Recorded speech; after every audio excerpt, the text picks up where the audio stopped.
cuffs are off, man. Hey everybody, Adam Rank here.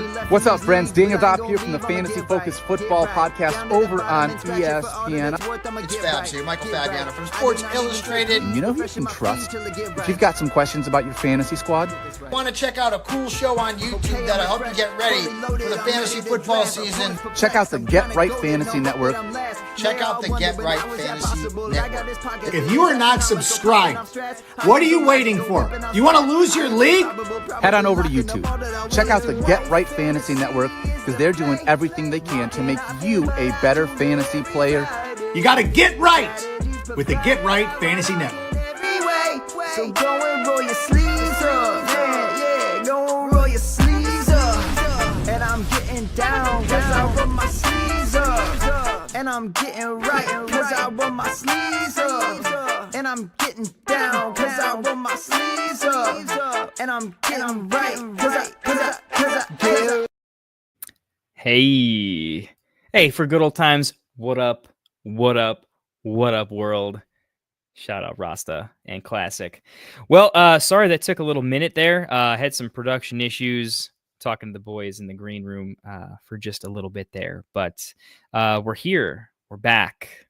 I'm thinking about potentially naming this Fantasy After Dark. Any of you Poker After Dark fans out there, near and dear to my heart. So that was one idea for this. So welcome to, the Tavern After Dark.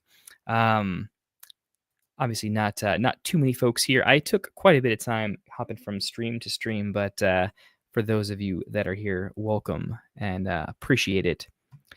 So wanted to actually throw it to the chat for a minute. I'm gonna get one of the draft boards up here. Get me in the corner, nice and tiny over here. So this was our second draft. First draft was a little chaotic.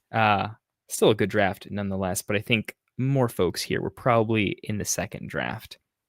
So, guys in chat, if you're watching, if you're listening, definitely give me some questions. If you were in the draft and you want a breakdown, certainly let me know, and we'll go from there. If there's other large topics, dynasty questions, 3-year window questions, rookies, team outlooks, anything that we can go, 2-3 levels deeper than normal, maybe a little bit of opinion, a little bit of homework, everything in between, as we go on the journey of how I'm approaching some of these things.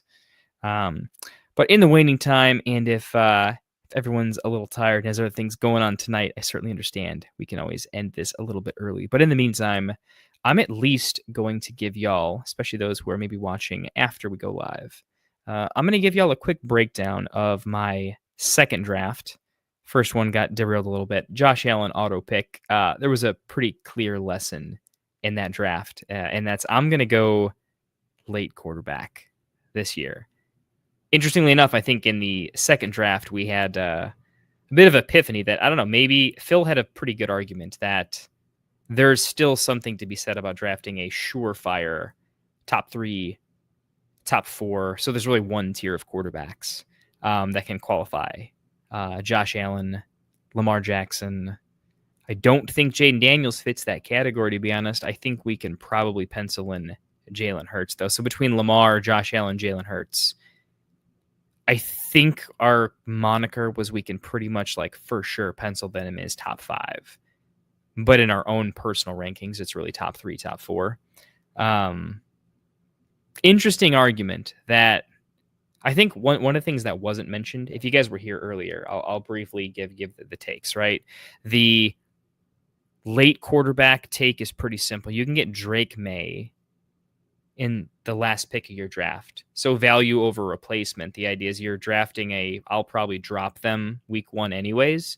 And instead of that, you're replacing that with Drake May, which is pretty crazy. It's still an if then, right? It's not just as A to B as that. There's more nuance to it, but essentially it's waiting as late as possible to get an insane value. When if you think Drake May and Bo Nix are somewhat similar in range of outcomes, you've got a 5-round difference, and you can go down those lines, right? So Anyway, that's the clear edge to taking late quarterback. If you can draft a quarterback outside the top 12 or close to the 12 with nearly zero cost, essentially drafting him off the waivers, you should have a positional advantage for the rest of your team.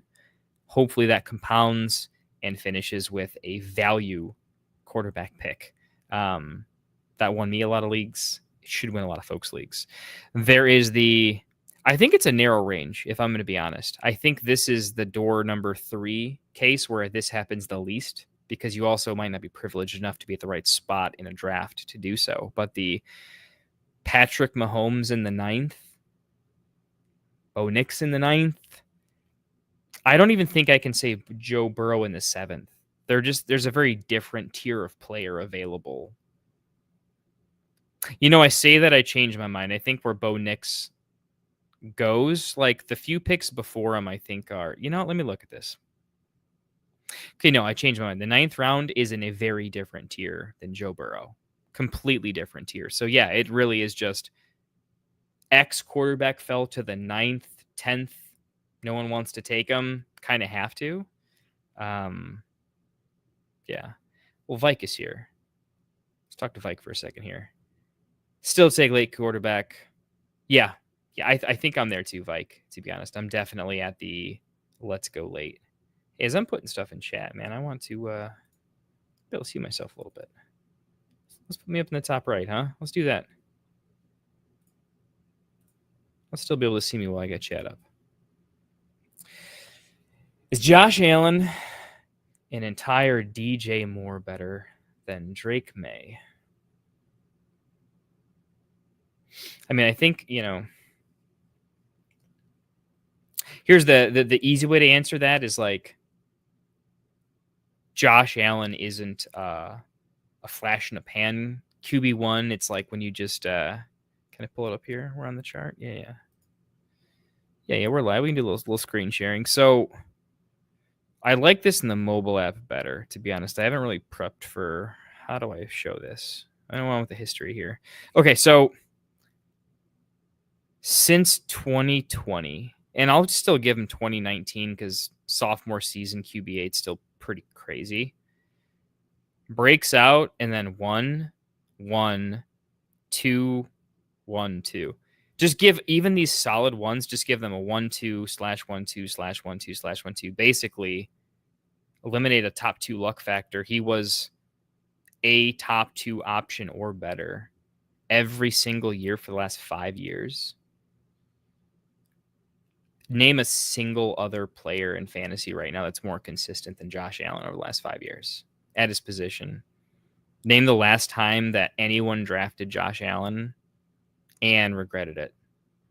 Like legitimately. And the more competitive you get, the more you can say, oh, I regretted this pick. This pick smashed. It's just like I could have done better. That's how anal we can get at the top. And I mean, I find it difficult to find different consistency. So this brings up a point, which is how predictable is wide receiver 1 in that range versus RB1 in that range versus QB1 in that range? I haven't done a lot of thought into this. This occurred to me today, so I'm just going to talk about it just as it appears to me. It's significantly easier to predict a tighter range at the elite level at quarterback than it is any other position. So I think the safest, I'm going to take someone early because it's going to guarantee me a top. If the goal, here's the test.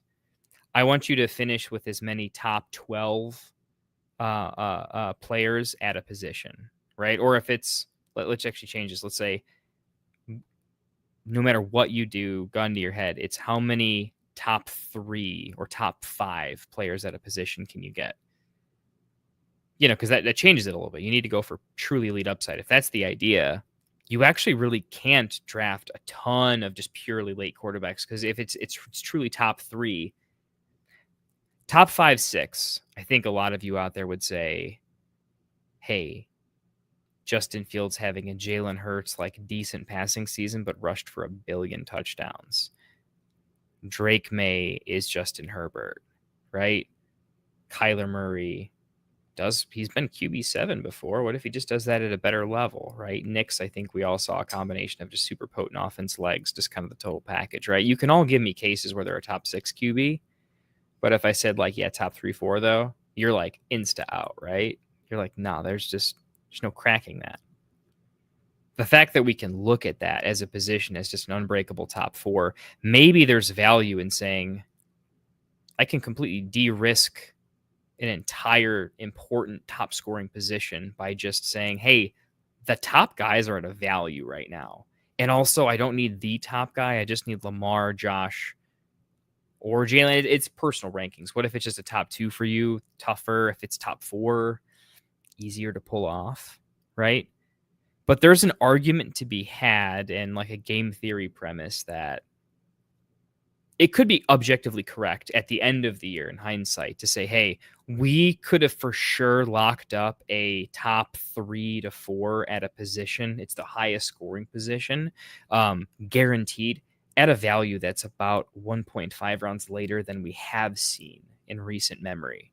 And it's just the safest way to lock in and use your edge elsewhere, knowing you just crossed off one box. And knowing we already like late tight end as a value. and so knowing that between late tight end and late quarterback, it's difficult to go late at both because you can box yourself out of both in similar rounds and the extra value you gain feels pointless. So between the two, if you need to go with one, there's an argument that, hey, I took Kittle at 4-3, right?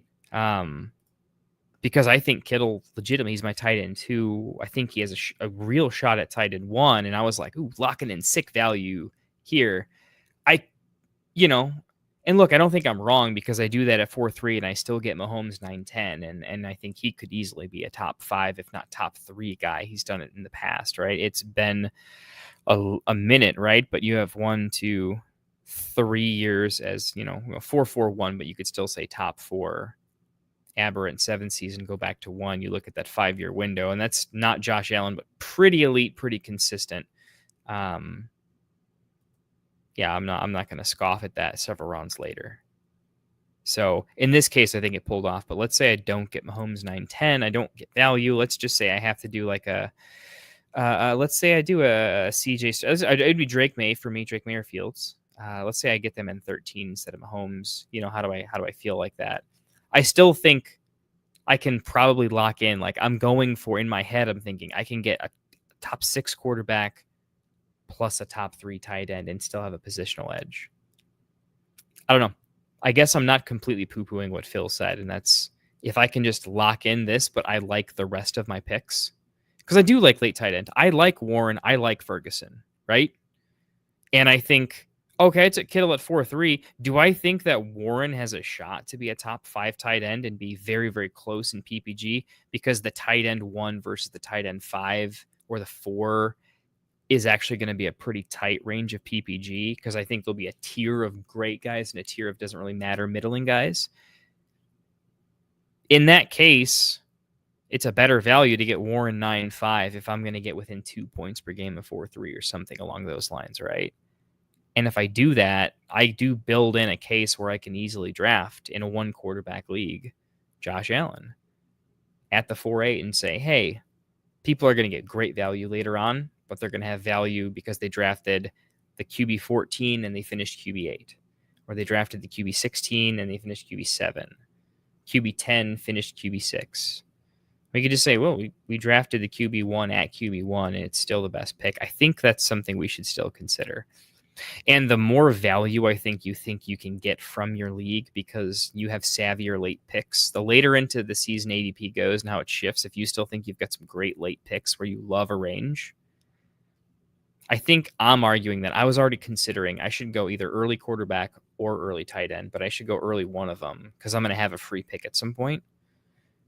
I guess I'm arguing that it's more consistent to draft a QB1 knowing it's QB1 and taking a risk on tight end and saying, hey, I'm going to take Bowers knowing he's the tight end 1. It's like, dude, that's not how tight end works. It doesn't have to go that way. Yeah. Yeah, and I'm talking out loud here, Vike. I really am. I don't have a conclusion here. This is This is certainly fantasy after hours. So we're really just talking through it. Yeah, I don't know. The competing takes in my mind are accrued entire value, and that's just the entire draft is filled with enough value without value owning itself. That's elite. And I think you can do that with around 14 Drake May. And I still think I like Njoku. I like drafting a tight end like 9-10 because I can get Njoku or Warren, which I think are just stunning picks, right? I think I can grab them and a late quarterback and still I don't feel like I value owned myself because I think I'm grabbing just the tippy tops of the tiers in places I don't always get both. And it feels great. And it feels like the way I've traditionally win leagues. Like, to be honest, that's how most winning seasons have gone for me, right? Is similar to that. But I guess I don't want to, I want to fully explore is there some validity to, because it's not an upside play. Drafting Josh Allen as the QB1, if you told me he's definitely going to score, what did he do last season? So in this particular scoring, he was 2 to Lamar, but he did 385. Okay. Let's say he's pretty much averaging 410 the years before. Let's say he goes back to 400, 410, and I can just pencil that in. He's the QB1, and I'm drafting him at the QB1. Let's say that just happens, right? Is there an argument that in really, really competitive leagues where you're not going to have the edges round for round because falling value just won't exist? Think of how we draft, right? Like, I like a lot of my teams, but I've never had I crushed that draft because you guys are too sharp. And all of my value picks got picked 1 or 2 picks before me in so many spots and so many of these Friday night mocks where it's not me being unlucky. It's that this is what happens when you draft with only 11 other players in a 12-team league and you do drafts where everyone's really good. And at most, you can have divergent, convergent picks and value systems that are off by 6, 7, 8 spots, but it's just never coming back to you, right? Even if you're the middle pick, if you're 6, 7. So I could say if I had to draft a league with you guys, how would I draft differently in my most competitive leagues against slightly softer lobbies to some extent? And I think the ADP horror lobbies where everyone feels pretty good about themselves and they play ADP games the whole time with a few my guy picks here or there, chef's kiss, they love it, right?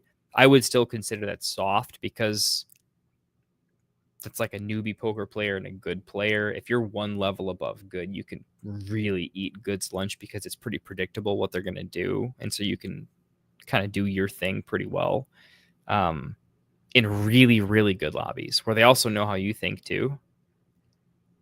Are you just not going to get enough value, to your point here, right? Like, you just have an extra 4th round wide receiver, running back, tight end. Well, there's also, think of it this way. If everyone's doing late quarterback in this draft, right? For instance, okay, so we got Murray 13, Goff 13, JJ McCarthy 13, and then Stroud 14. May 4. It's like more than half the league was doing, at least 6 players were doing late quarterback, right? So if everyone in the leagues are doing that, here's let's think about this. That also means that our draft, we're doing the same best strat thing where we're going to do that super ultra late quarterback. But if 6 other people are doing it, it means, okay, we all did that. So we beat the other 6 if our slate kind of hits the way it's supposed to. But now I have to outvalue all of them. So if my super late quarterback kind of needs to be better than theirs, or my entire draft has to also be better than theirs by a little bit more, if everyone's doing it, it doesn't become a massive value. It becomes a tinier value. And I wonder at that point when it's a smaller value because too many people are doing it. There was early Lamar, Allen, Daniels, Hurts, then singular Burrow 7, and then 3 and 9. Like, more people went 9+ than before 9. So I'm just saying, like, isn't there there's a world where, like, the Lamar, Allen, Daniels guy. Let's say Daniels falls out because I actually don't think he's maybe the most predictable at 4-7 potentially. Let's say it really is a Josh Allen, Lamar. Who cares? They're both ones. They both score plus 400 points, right? They could be playing a 2-man league. If they both just draft very good, aren't they? They could be at such a big edge because they went early quarterback. Let's say they get falling value at tight end too, right? It could be all of the late quarterbacks are like, shit, we're competing against each other, but we all have worse quarterbacks than those two guys. And if they hit enough, their overall roster PPG, just if enough of their guys hit and enough of your guys hit, their quarterback has 4 or 5 points on yours, though. You're like, well, shit, is there a point where just having, man, I had the QB7 this year at a sick value? Is that playing for second place in a lobby where, dude, someone's going to have a super team because someone's going to put it together? That's my thought. That's what I'm posing to you, chat, at this point. So I started this stream really, really thinking that late quarterback was beyond objectively just so much more value centric. And when it's hard to find value, I figured having some value when it's hard to find is good.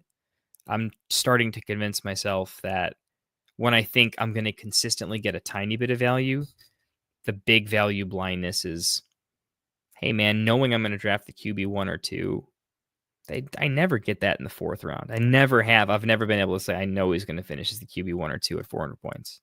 And I get that in the 4th round. I have to start asking myself that in the 4th round, just that phrase. And if that phrase feels objectively correct, then that's interesting. Anyway, that's enough me monologuing there a little bit. Perk. I got a little take blind there. Hopefully I wasn't too out of it. What do you think about me taking Lamar as a value faller? The next 4 guys taken after him, I wouldn't want over him. Taking Lamar, and then when someone starting QB is hurt, trade him for a wide receiver running back. So I mentioned a similar play to this. And by the way, come back to this in a second. Hey, man, pick. By the way, Zion Penumbra. I know, he's kind of incognito here. This is Picadelphia. This is Alec. This is our boy who was just on stream, by the way, showing some love, hanging out. Certainly appreciate it, my friend. It was a absolute pleasure and honor drafting with you. Appreciate your time and your takes. It was quite good, and we got some great conversations. Put some deep thinkers together. It was really nice. I like that. Back to what you were saying, Perk, though. So I was mentioning that at tight end, oftentimes I've found in redraft when I've thought about it, and then like the first year I thought about it, I did it in a few leagues. Just as at worst, I'm taking an extra tight end instead of another pick. Usually my leagues are at least double flex at that point. So, it's fine. It's not going to be that bad if it doesn't work out. And I'm like, the amount of like good teams that had good teams but bad tight ends because they drafted well because they're like, well, I'm going to have good everything else but punt tight end. That was a savvy way to play for a long time. When those teams are like, shit, I am doing good, but I want that tight end. Me drafting an extra tight end that I can fully trade, I don't even need full value because I have another good tight end. Being able to flip that, I was consistently looking back at draft boards and saying, man, I'm getting 2-3 easy rounds, if you will, almost 3-4 rounds of value to the tier of guy I'm trading for. I'm like, this is kind of just a cheat code. And I liked it until people were like, dude, no one's giving value for a tight end because everyone got too good and no one cared about tight end anymore at all outside of the top ones. So maybe it's not viable everywhere. But if tight end has fluctuations where maybe now we get more of a flat tier because I think some of the lower ranked tight ends have elevated roles in their offenses, and maybe we have a couple good tight end roles because a lot of tight ends that score are on teams that have weak receiving cores otherwise. That could randomly change the tight end landscape. It's not so much how we play tight end in fantasy, more about how tight end talent overlaid against pass catching cores just happened to fall as the luck of the draw in a particular year. So we'll have to see. But this is you saying doing that at the quarterback position, right? Can we take a Lamar and then later on, he ends up getting Purdy at to also, he's got the nice stack with Ricky Pearsall, which with the way that's shaking out, that could be pretty lethal in on both players. Could you keep Purdy but flip Lamar for something pretty sick, right? Probably at wide receiver. At running back's just always going to have a big price tag, and no one typically trades a stud running back super early. It's usually like oops, I drafted the handcuff that got the starting job, so I can flip him.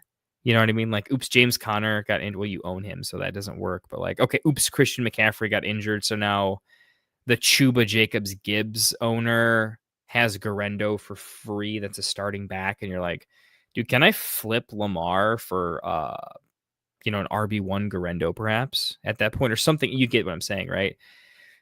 Yeah, that would be sick because what would that cost? The idea is you have to flip Lamar for a player at that point that would be worth more than him, though. So I guess that's tough, right?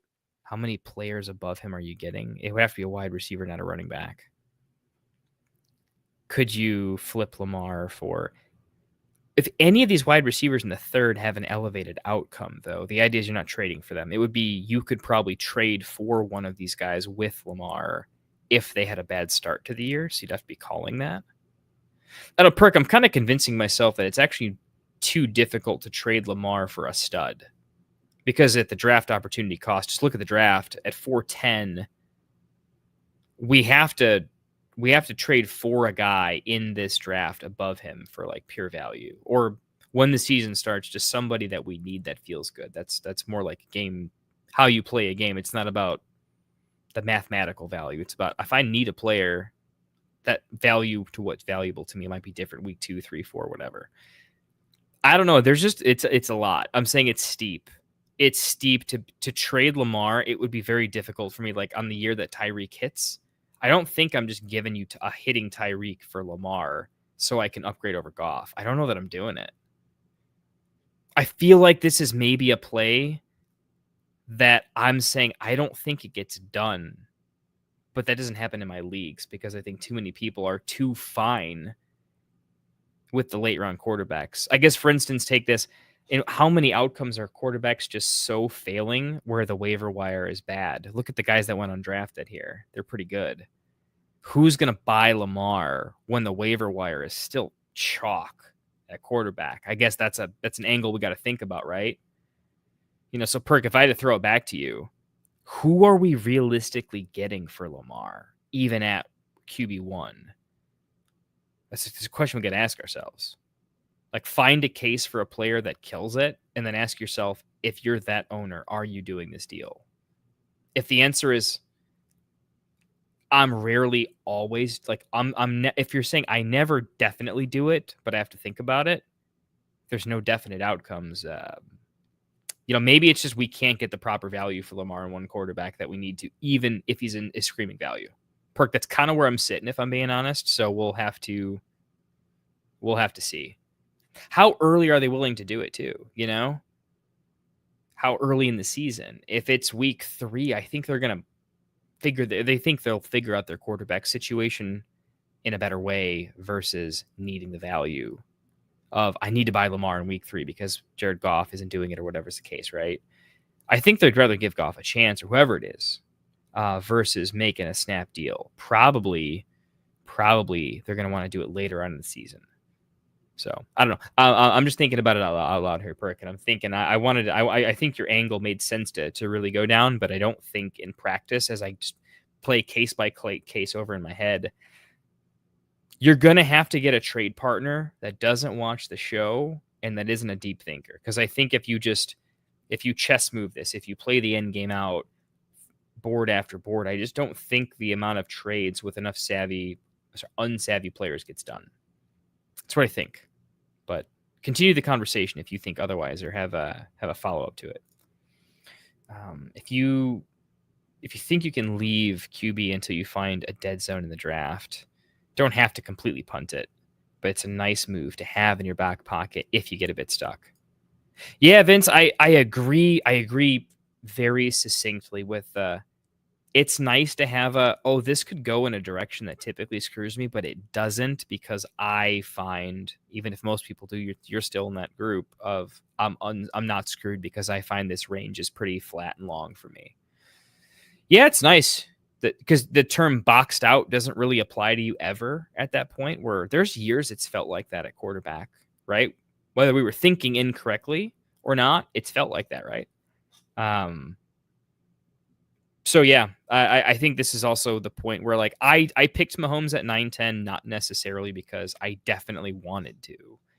It was because I wanted to see what it felt like in the moment, in the following round, and overall in the draft, what it was like to say, man, this feels too late, and I pulled the trigger. Now, how do I feel about it in retrospect? Would I do it again? Right? It just felt like a good time to do it for the science, right? If you're going to do 400 mock drafts, it makes sense to do them a little bit differently and with purpose and recording the outcome. So that's why I did it. And I think you're alluding to that type of situation.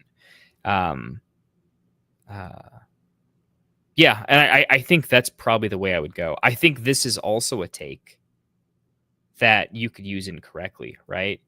It should be more than just, if you find a nice spot, you can draft somebody, but you can push it pretty late because, hey, you've got the backstop in this case. It's not so bad.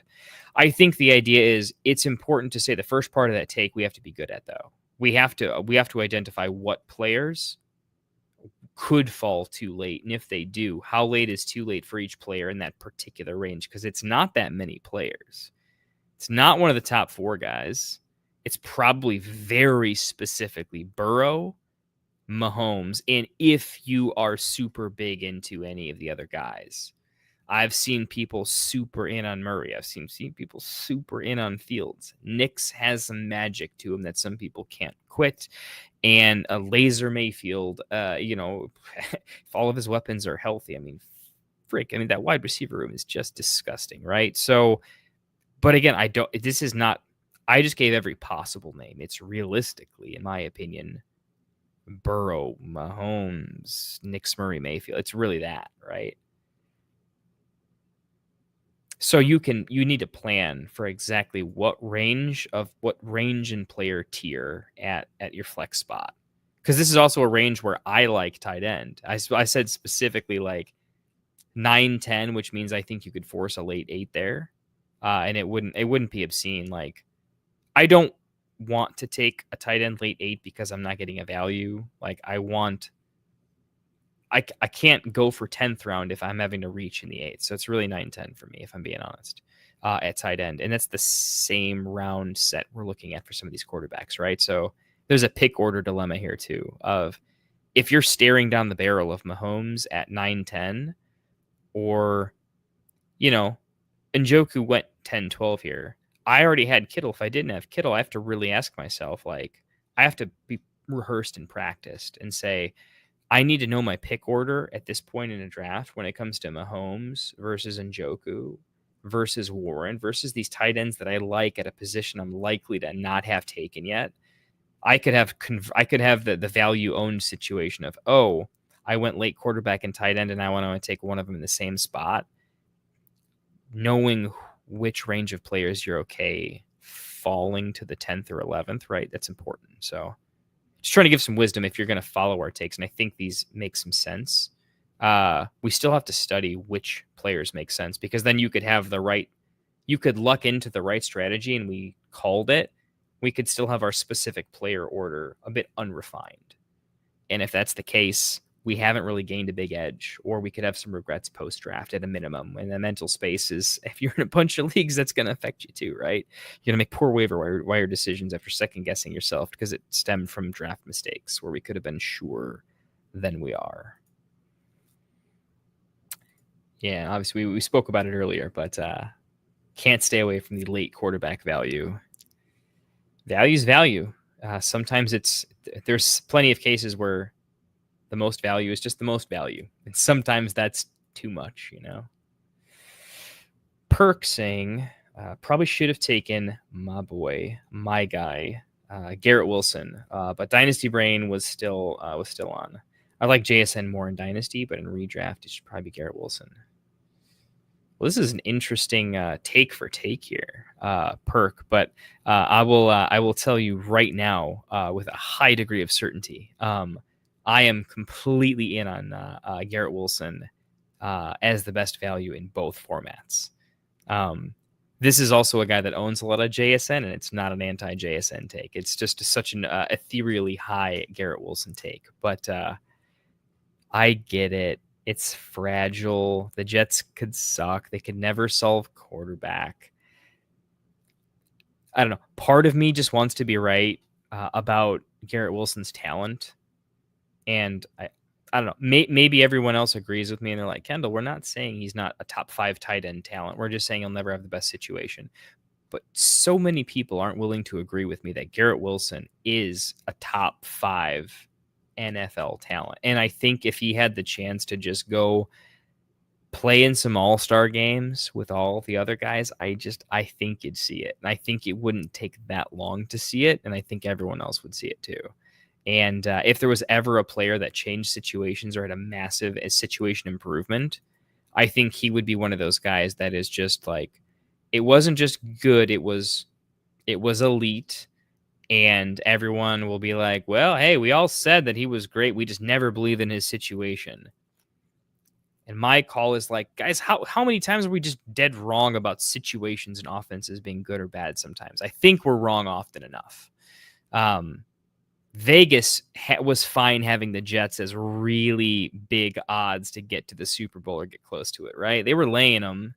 They thought there was an outside shot, or maybe more than an outside shot, right? So just throwing that out there. The Jets don't have to suck. They didn't have to suck last year. They did, but they didn't have to. And that doesn't have to proliferate.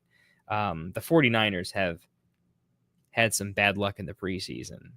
If they had 14 wins, no one would think twice. But anyway, in redraft, yeah, I think, look, they both have quarterback questions, right? But if you look at their second option, like JSN's competing with a Triple Crown winner who could be fantastic. And they can sometimes play a similar role. And if the offensive coordinator sort of like passing scheme is just off enough that affects Darnold in a major way and happens to affect JSN similar to his rookie year where it wasn't his fault still, I think JSN is more volatile with more variables, and Garrett Wilson is safer with, I guess, similar upside, because JSN certainly has upside. If I'm saying he's risky, that means when it hits, it should hit pretty hard, right? That's fair. I think when it hits hard for both of them. When it doesn't work out, I actually think it doesn't work out worse for JSN in redraft. So that's why I agree with you that I think Garrett Wilson is the better play in redraft. I will say save the dynasty takes, which go in a lot of different directions, probably for another day, because we could go back and forth on that for a little bit as well. Yeah, I think we've gone over this as well. Quarterback value extraordinary after you get a few of your bench players who could be league winners, especially in deeper leagues. I specifically wanted to highlight the deeper leagues portion too, because as your starters get deeper, plus your bench gets deeper in the same time, the ability to affect your starting lineup in points per game just really hits a level where your league winners are never quarterback and tight end at that point, because it's really about elite roster construction, and the points per game between the top two teams, the true juggernauts, and everyone else is just, it's not that it's a chasm. It's more that like it's good teams looking up at like what can happen when you truly build a Goliath, where enough of your pure bench spots literally hit as top 24 guys, and your flex players are destroying people's wide receiver twos or better. So for those reasons, yeah, when you get deeper in starters and bench, that strategy gets even more viable. This was one league type, right? If we added, I'm in dynasty in particular, you see a lot of, if you're going to go one quarterback, you'll do triple flex. If there's leagues where it's 3 wide receivers, triple flex or something, then it becomes like a no-brainer. It's just one positional difference compared to this league. But in that case, it's still a chasm where now late quarterback is definitely the better choice. Lord of Fancy here. Having a stud quarterback can win you your weekly matchups. Then playing the roller coaster to be a quarterback up and down every week. Yeah, that's sort of the non-mathematical, like it's about wins and losses, not about points per game average. It's about, hey, when your quarterback effectively has a bad game, that is a massive points per game difference, a bigger points per game difference, in fact, than other positions.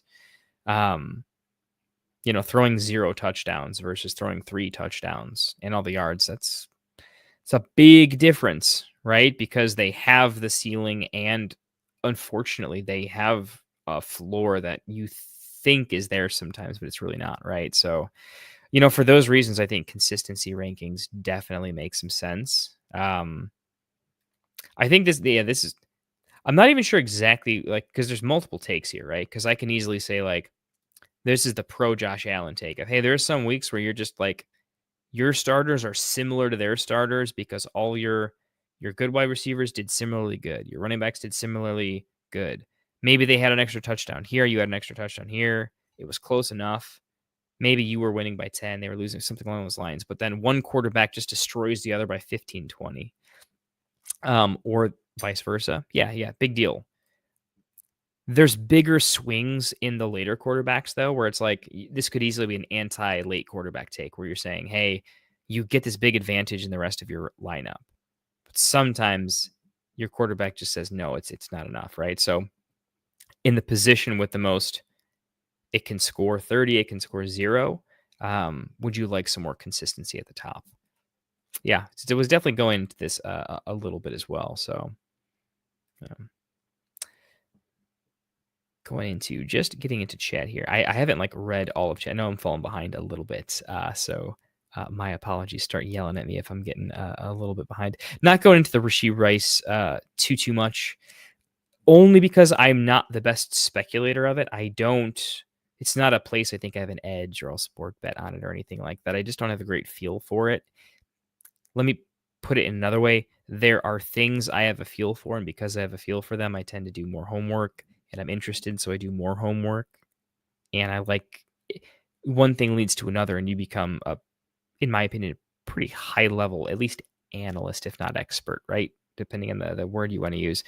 I don't find that looking into the suspension criminal stuff, it's just not a headspace for me. So I tend to look the other way intentionally just to preserve where my head's at. So I don't even go into it, and I think it's an imperfect game. It's a difficult poker game, this fantasy stuff. So I just tend to I have to pick blind spots where I say, I'm just not going to go into it because I don't think I can be good enough everywhere in all aspects.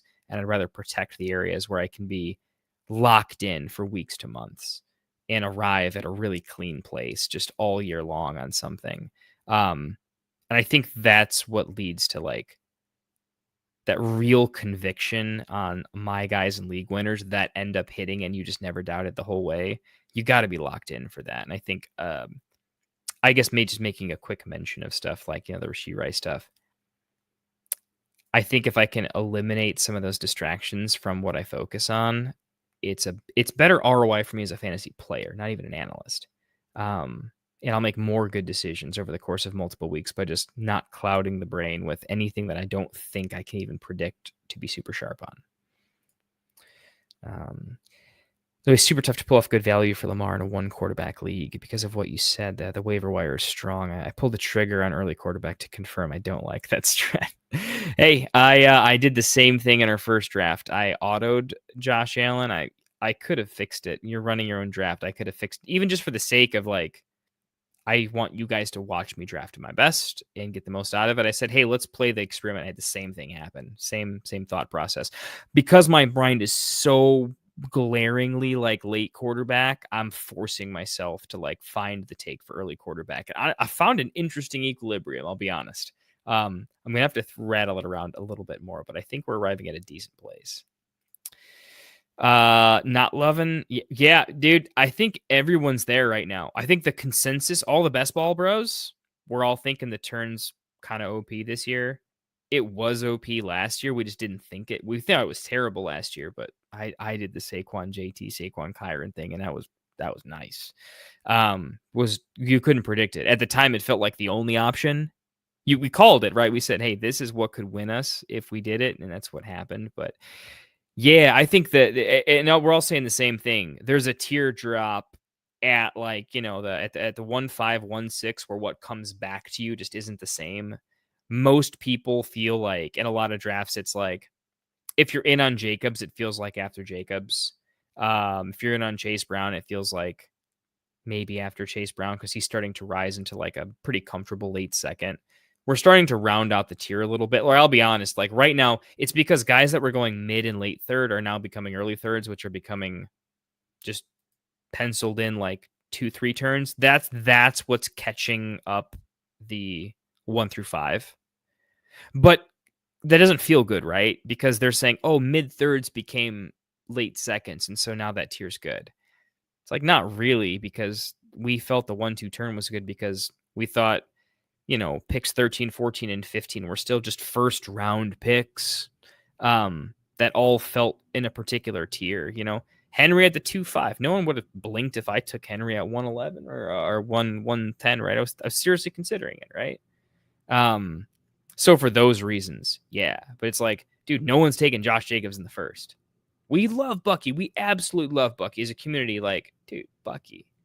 But are you really taking Bucky at the 112 right now? Like, no, he's still a tier below what you have going on there, right?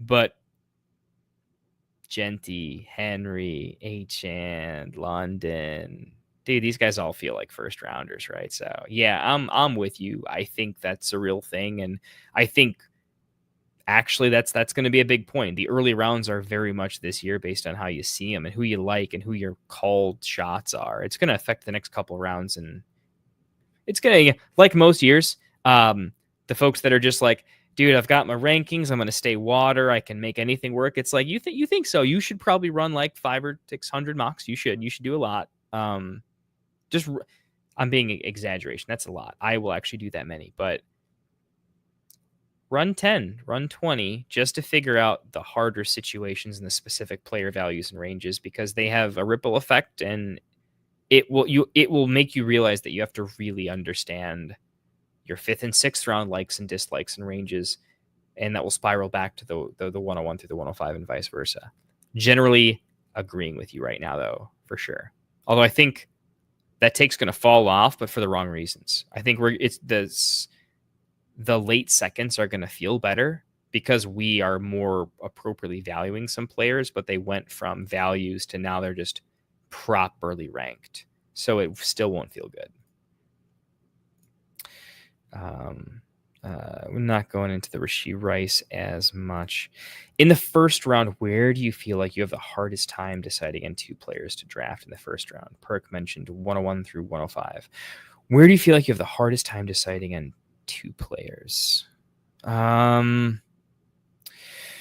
Okay, like my 101's Chase. My next 4 picks, this year are running back. I have Bijan, then I have Saquon, Gibbs, McCaffrey. Okay. After that, I still have my wide receivers are still okay. The crazy thing is, so most people have CD and Jefferson. I'm Neighbors before both of those guys, then Lamb, then Jefferson. My Jefferson has the injury right now, right? So I'm still very pick for pick confident. Where it gets interesting for me probably is even at Jefferson, part of me wants to take HN, but I think I just kind of have to take Jefferson. If I have a reason not to, I won't. And that pick is where it gets hard for me. BTJ's not at the same level as HN in terms of consistency for me or Henry. I like Amon-Ra, but taking Amon-Ra eliminates a later J. Will. So that's why I'm off Amon-Ra. It's not because I don't love him. It's because I want to be able to take late Jameson Williams. And Puka eliminates later Devontae Adams. So that's why I don't like him nearly as much as well. So to answer your question, that's really where it happens. It's probably basically post Jefferson, where I get to my Achan, London, Henry, Genty. Still running backs. This is why, I'm going to take a lot of running backs, a lot of running back starts. I'm mixing in way more wide receivers to figure out what happens. And I don't know. My pick order is still pretty good, but that range gets interesting for me. And once all those guys are off the board, that next key tier gets really cloudy for me. So you mentioned first round, though, so I want to stick to it. And that is where it really is actually at that 108.9 range for me. That range gets a little bit cloudy. Garrett Wilson is Terry McLaurin, DJ Moore 2.0. Well, I disagree with the Terry McLaurin only because I remember scouting both of them, and I thought they were extremely different athletes and different talent. Like I thought and think Garrett Wilson was a significantly better athlete, and I think he had significantly better ball skills. Terry McLaurin, if anything, was he really turned out to be pretty good. I thought he was good in the draft process, but nowhere close to Garrett Wilson in terms of like, dude, I mean, just from a pedigree standpoint, Garrett Wilson's that guy. He's one of the very few, like, I mean, it's unlucky because like Olave's really good. Concussions, man, and crappy quarterbacks in New Orleans. Like in another situation, how many times do you think Olave would be great, right? These LSU, Ohio State wide receiver guys, you just put them in good situations and great things happen. And even in awful situations where it buries people's careers, they're still good enough that they like hang around. And DJ Moore is my dude, man. So like, I'll take that. But like DJ Moore is also, I still think like maybe I'm just a dynasty head that's like, dude, in a 3-year window, just give me the talent. Maybe like I'm not thinking about this with an objective redraft brain.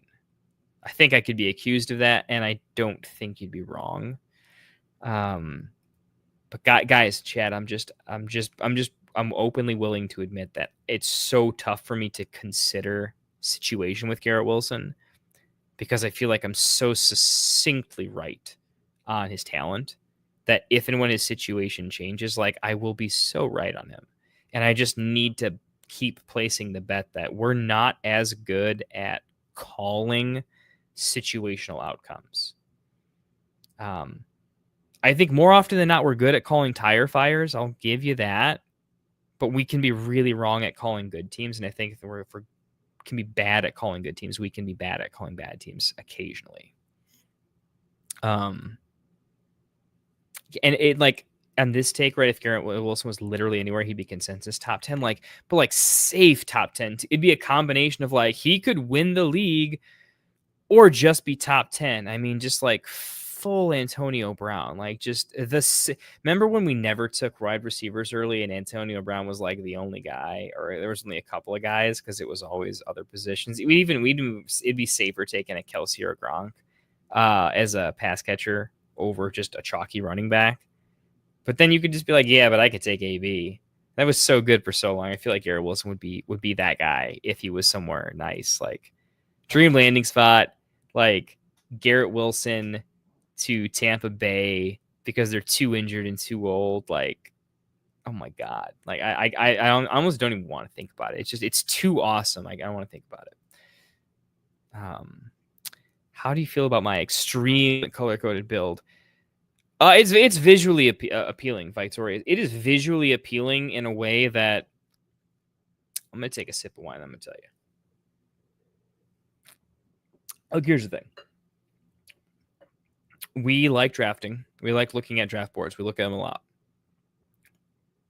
We also like living rooms and bathrooms and kitchens because we live in them and we're in them a lot. And we know the difference between one we like and one we don't like. Despite complete functionality and value, we appreciate things that look good when it's things we care about. And I'm just going to tell you, if I were in a mock draft tournament like one's coming up, right, and I will actively try to not put this into scoring. I will mechanically remember. But if I were competing in one, I would try to draft like that because I think on average you would get higher scores compared to your objective value because it looks cool. And even if not doing like 3 wide receivers and 3 running backs and then 2 and 2 doing these blocky things, it's just more visually appealing for sure. It's easier to look at breaks of them. It's not true. There's no correlation to that. It's just how the human brain works. So it looks super cool, but also for the mock draft tournament, like the other guys will probably grade it higher if you do color coded correlation stuff. But the other more important take, probably wouldn't do it again, Loa. Not sure which part I don't like about it, but it feels off. Probably be the RB room. Okay. What does the RB room feel like? It doesn't feel good because if you had to guess safest starters week 1 are your RB 2 and 3. like the guy you drafted as your RB1 is actually probably not your best week 1 RB1. You'd have to see it. Like your objective brain tells you like, yeah, Tracy's the incumbent. Brian's just like your safe wide receiver 2 regardless. That's probably what happens maybe. It probably changes fast, right? But you're asking the question like, ooh, what if Travion takes a minute? And then I think you're also probably saying that like having Charbonnet, Toot, and Chubb, I'm like iffy on, right? But particularly Charbonnet, Toot, and Chubb, those are 3 very high value handcuffs. Chubb in particular has elevated quite quickly with Mixon being not the pup, the NFI. So with that in mind, don't you kind of feel, ask yourself this, Vike, don't you feel that when you own like the Charbonnet, Toot, and Chubb high upside running back, do you find that if you were hero running back, you have your Saquon or your Gibbs or whatever, that knowing you just have to solve RB2 through a combination of high upside handcuffs, you feel great. But when your RB1, is kind of exploratory, at best, right? I love Hendy, but you get the point, right? There's a reason he goes in drafts where he goes, because it's exploratory and there's a lot of unknowns in the usage and stuff, right? When you're not hero RB, but like full technical 0 RB in this case, not till 6, high-end handcuffs feel like it's not about like, oh, if they hit, I'm good. It's like if they have to hit, though, because if they don't hit, it feels bad, man. I think that's it. We've talked about like, dude, there's so much value on the board. Like you can get Drake May as a 14th round pick. That feels nice. When there's Drake May in the 14th and tight end still feels deep. And if you just like, too many people sometimes go for a reach early for middling tight end, and even they regret it. They might be like, this happens with, not to pick on Andrew here, because I like TJ Hawkinson and he's actually very in on TJ Hawkinson.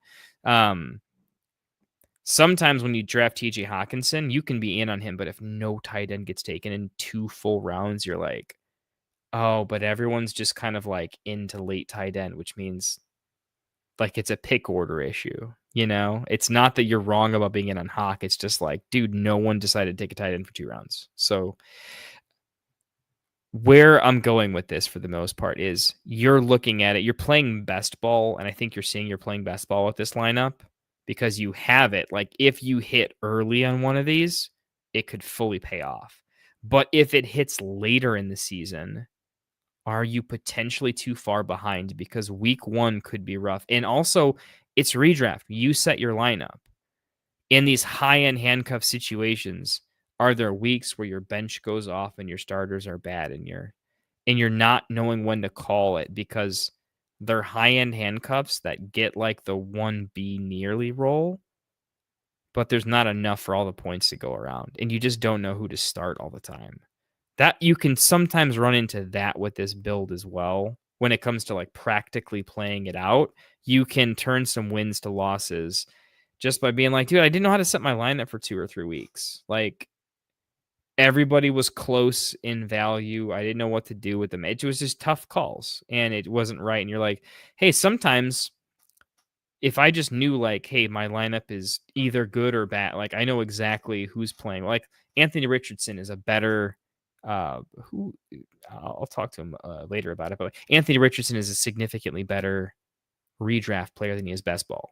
Because in redraft, it's simple. He either starts and you play him, or he doesn't have the job and you sit him. But in best ball, it's like he's just infinitely out there in cases where it doesn't matter. So I think that Vike, that could be a reason why it looks a little bit off. And I think another reason why it could look off is when you look at specifically your Zay like 512, and then maybe even like your Evans. I think Rashee Rice is a pretty particular pick because I just didn't want to go into it. But when you look at Evans 312, Zay 512, and you look at the value that's on the board the rest of round 6, the rest of round 7, and I think to some extent the entirety rest of round 8, and then maybe Pearsall.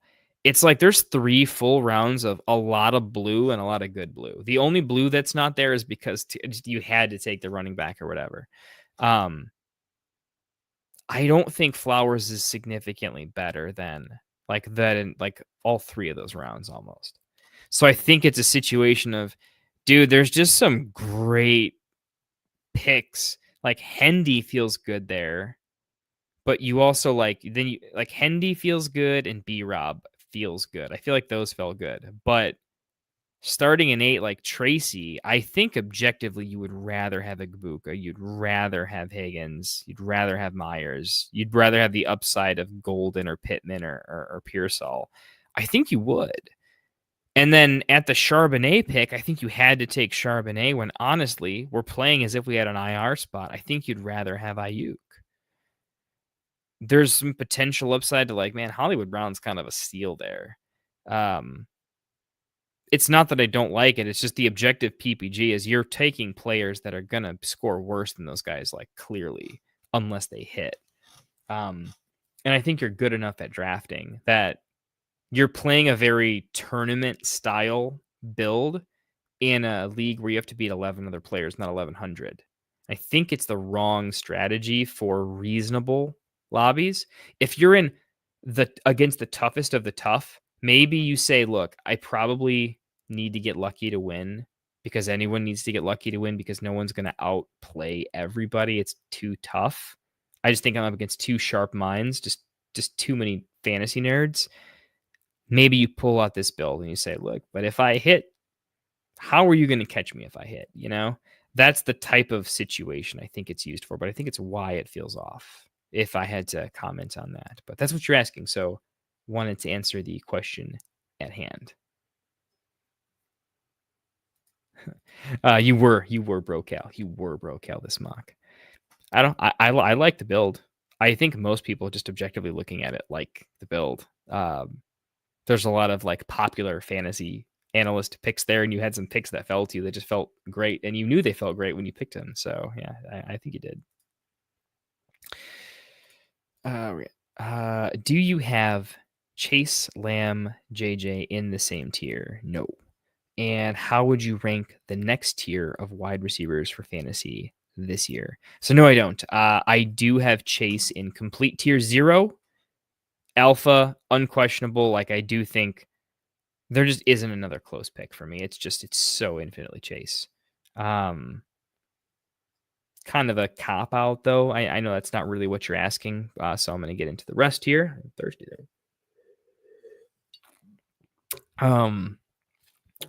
I do have Lamb and JJ in the same tier though. For me, it's Chase tier 1 or tier 0, if you want to call it that. And then I have JJ, Lamb, Neighbors. Neighbors is right there for me. I have Neighbors at the top of that tier. This is after the JJ news. Neighbors is that good with no quarterback. I need to see Jefferson with basically no quarterback. I know he's been fantastic with no quarterback. I think it's difficult. I'm probably not putting enough love on JJ's name. JJ over CD for me. I'm really in on Neighbors. And if I'm being honest, when we look at their prospect profile, Justin Jefferson was a significantly better NFL player than he showed in college compared to what Neighbors has shown in college. It would take an injury for Neighbors to not be legendarily good in almost all outcomes. And he's not had a good quarterback situation. And JJ has had some good stuff. So if anything, it's Neighbors and JJ are closer, and CD is good, but he's been pretty well taken care of in Dallas. So anyways, we're talking about the greatest players in fantasy, and you're making me mince words. Okay. I don't want to, so I got to do it. So anyways, Chase, then those 3, who is my next tier? That's the real question. Cause dude, we're not, Lamb, Neighbors, JJ, they're all just absolutely unreal. For me, it is going to be, depends on format a little bit, but we're going redraft specifically, PPR redraft. So in PPR redraft, it is going to be Amon-Ra St. Brown. Again, I don't take him because I want J. Will late, but if I'm being objective, it is Amon-Ra for me. Then Puka, Then it's Puka, and then it's BTJ in London, and they're very, very close right now. It's probably BTJ over London. The situation's too good. But they're close. But that next tier for me is Amon-Ra, Puka, and I have them in the same tier. It's Amon-Ra, Puka, BTJ, London. That's a tier. And then I guess call me a Nico Collins hater, but maybe this year in particular because he has the realest competition he's ever seen. Christian Kirk is not a joke in the slot as a safety blanket, and Jaden Higgins is a real X, and that is going to give Nico some problems, just saying. But Nico's in the next tier with like Nico, AJ Brown, Nico, AJ Brown, Garrett Wilson for me, basically. I have them in kind of a flat tier, and then I have Lad, JSN in the following tier. Just to give you kind of an idea. So that's kind of how that plays out, though. Hopefully that gives you an idea of my top tiers, though, and how I have that broken down. Chase 1, Neighbors, JJ, Lamb in tier 2. Amon-Ra, Puka, BTJ, London, tier 3.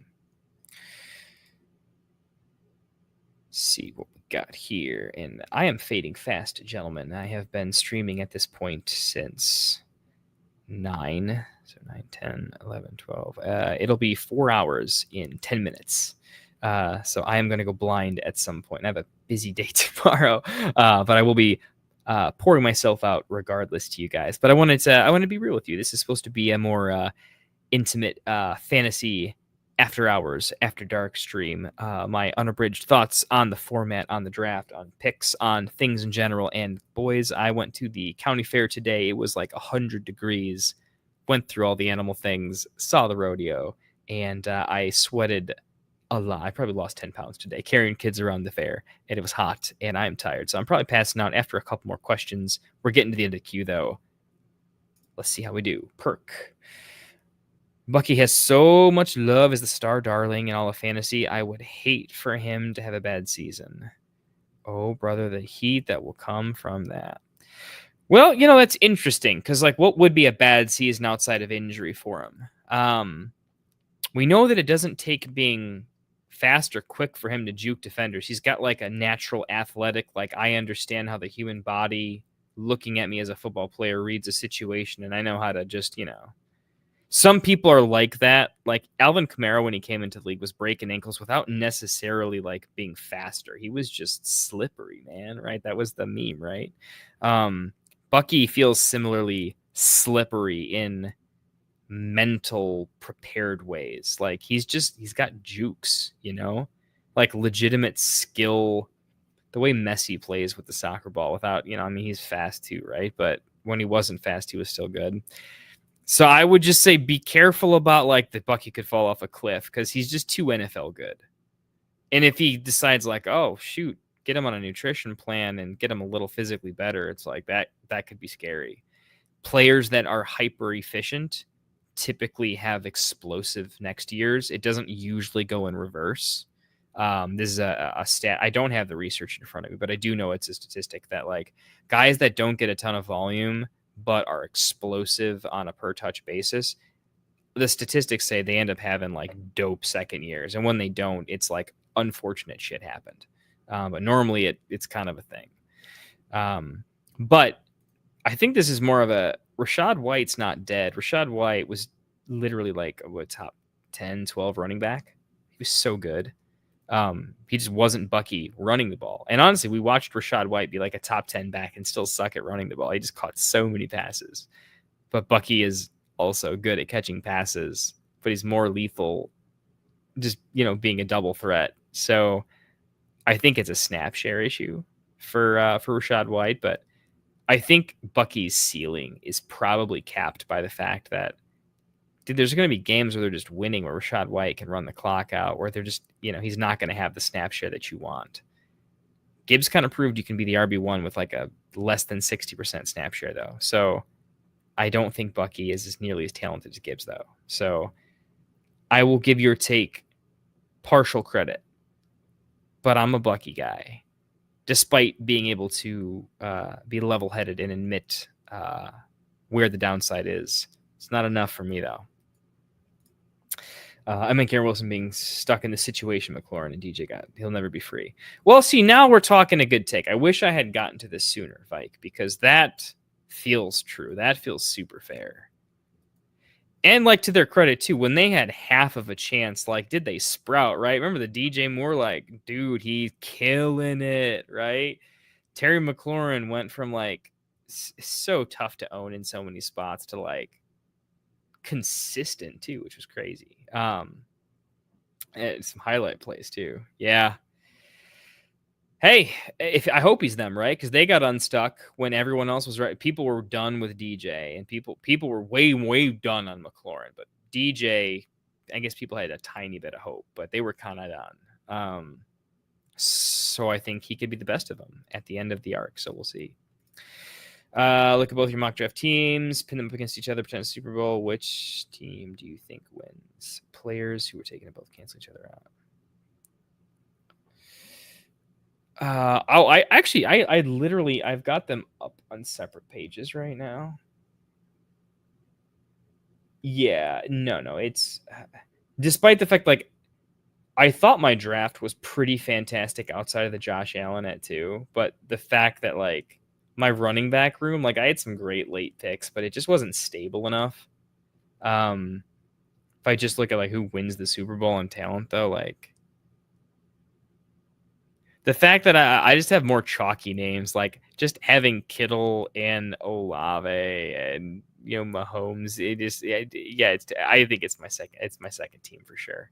There's too many big names. It wasn't like I didn't have to have a crafty build. I just took great picks the entire way, and I think that's what I would take. Vike definitely would have felt a lot better with a hero RB. I think just agreeing with kind of why I identified. I think we felt weird about it. Glad we're in sync there. Would have taken Igbuka, but I felt locked into RB at that point because the build, yeah.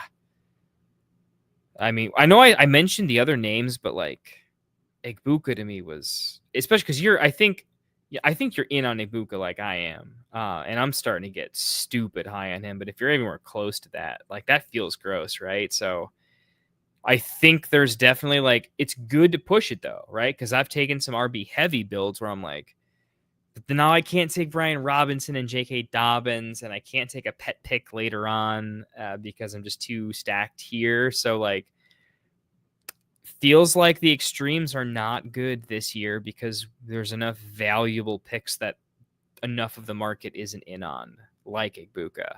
So I think some semblance of balance is important. Yeah, I think we figured that one out. Lastly, seeing it feel better with 2 RBs this year than Hero RB Vike. If your early picks 1 through 6, otherwise Hero RB might be great with later picks. Yeah, potentially. I think I think I'm picking up what you're putting down there. I mean, it's like, where's that range of your second pick? I've done this exact thing where it's like I did my exact example I'm thinking of was a couple weeks ago. I did Hero RB, but then it became Dual Elite RB, and I still felt good. My challenge was then it was either around 3 or 4. It was just stupid value at running back in my rankings, and I had to take one. So through 4, I had 1 wide receiver. And then I'm like, look, I mean, it's not bad. Like, I'm like, I liked all of my picks. It's just, how's the rest of the draft going to go? And then it was a sea of blue. And running backs just fell. It just fell in the weird way, and I'm like, I can't take them because everyone went wide receiver. So like, I got pretty boxed out. It didn't feel good when I wasn't fluid enough, and 1 pick bled into the value I gained with 1 pick was lost by the next one, and was in a net loss by the next one. So staying a little bit more balanced intentionally, even if giving up some amount of maybe what we might call objective value, was worth it because of the greater flexibility it created, right? And I think the idea is if we mocked optimally, we wouldn't figure out how to mock optimally. We wouldn't understand it. So I've definitely pushed the builds both way, and I think analyzing them under the microscope to this granular level is valuable. Um, Specifically because we can figure out how hard we can push certain builds from where and what specific picks and pick ranges felt like that's where we broke it, and that's where we need to solve it and fix it. Because we can solve and fix pick ranges, right? Like we can do that. Even if that moves up and down a draft board, we can still fix how we approach that. And I think this is a spot where we can assuredly do that. So, anyways, guys, gals, fantasy folks, degenerate mock drafters, aficionados of the, I want to say felt because it had some alliteration there, but you know what I mean. Thanks for hanging out tonight. I'll keep the outro a little bit brief. Keep tuning in. Easiest way to catch all the stuff that I'm doing, we're doing, whether you're a fan of Get Right, myself, or any of the folks, or all the above.